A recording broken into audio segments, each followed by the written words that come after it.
ಮತ್ತೊಂದು green ಸೀರೀಸ್ನ breakfast recipe ಇವತ್ತು continue ಆಗಿದೆ ನೋಡಿ. ಗ್ರೀನ್ ಪಡ್ಡು ಗೊತ್ತಲ್ಲ ಯಾಕೆ ಅಂತ. ನಮ್ಮ ಅಮ್ಮನ ಕರಿಬೇವಿನ ಸೊಪ್ಪಿನ ಮೇಲಿನ ಪ್ರೀತಿಯಿಂದ ಏನು ಎಕ್ಸ್ಪೆರಿಮೆಂಟ್ ಮಾಡಕ್ ಮಾಡ್ತಿದಾರೋ ಅಥವಾ ನಾನು ಕಿಂಡಲ್ ಮಾಡಿದ್ನೇ ಸೀರಿಯಸ್ ಆಗಿ ತಗೊಂಡು ನನಗೇ ಟಾಂಟ್ ಕೊಡ್ತಿದಾರೋ ಗೊತ್ತಿಲ್ಲ. ಅಂತೂ ಇಂತೂ ಒಬ್ರನ್ನೊಬ್ರು ರೇಗಿಸ್ಕೊಂಡು ತಿಂಡಿ ಮುಗಿಸಿ ಅರಿಶಿನ ಕೀಳೋದಕ್ಕೆ ಬಂದ್ವಿ. ಮನೆ ಹತ್ರನೇ ಒಂದೆರಡು ಕಡೆ ಹಾಕಿದ್ವಿ. ಮನೇಲಿ ಅರಿಶಿನ ಪುಡಿ ಖಾಲಿ ಆಗಿರೋದ್ರಿಂದ ಖಾರ ಪುಡಿನೂ ಮಾಡಿಸ್ಬೇಕಾಗಿರೋದ್ರಿಂದ ಎರಡಕ್ಕೂ ಆಗತ್ತೆ ಅಂತ ಹೇಳಿ ಅರಿಶಿನ ಕಿತ್ತು ಒಣಗ್ಸಿಟ್ಕೊಳ್ಳೋಣ ಅಂತ ಎಲ್ಲಾನು ಕಿತ್ತಾಕಿದ್ವಿ. ಎರಡೇ ಕಡೆ ಹಾಕಿದ್ದು ಸುಮಾರು ಸಿಕ್ತು. ಈಗ ಇದನ್ನ ಮಣ್ಣೆಲ್ಲ ಹೋಗೋ ತರ ನೀಟಾಗಿ ಒಂದೆರಡು ಮೂರು ಸಲ ತೊಳೆದು ಬೇಯಿಸ್ಬೇಕು. ಬೇಯಿಸಕ್ಕೆ ನಾವು ಸಗಣಿ ಹಾಕಿ ಬೇಯಿಸ್ತೀವಿ, ಯಾಕಂದ್ರೆ ಒಣಗಿದ್ಮೇಲೆ ಸಿಪ್ಪೆ ಎಲ್ಲ ಉದುರೋಗುತ್ತೆ. ಹಾಗಾಗಿ ಇದು ನಮ್ ಕಡೆ ಪದ್ಧತಿ, ನಮ್ಮ ಮನೇಲಿ ಹೀಗೆ ಮಾಡೋದು. ನೀವೆಲ್ಲ ಹೇಗ್ ಮಾಡ್ತೀರಿ?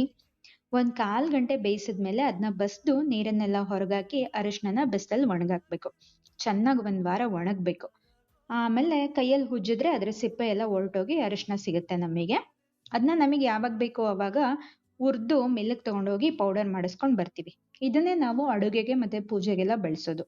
ಹಾಗೇನೆ ಪೂಜೆಗೆ ಬೇಕಾಗಿರೋ ಅರಿಶಿನ ಕುಂಕುಮನ ಇನ್ನೂ ಒಂದ್ ರೀತಿಲಿ ಮಾಡ್ತೀವಿ. ಅದು ಹೇಗೆ ಅಂತ ನೆಕ್ಸ್ಟ್ ಯಾವಾಗಾದ್ರೂ ಹೇಳ್ತೀನಿ.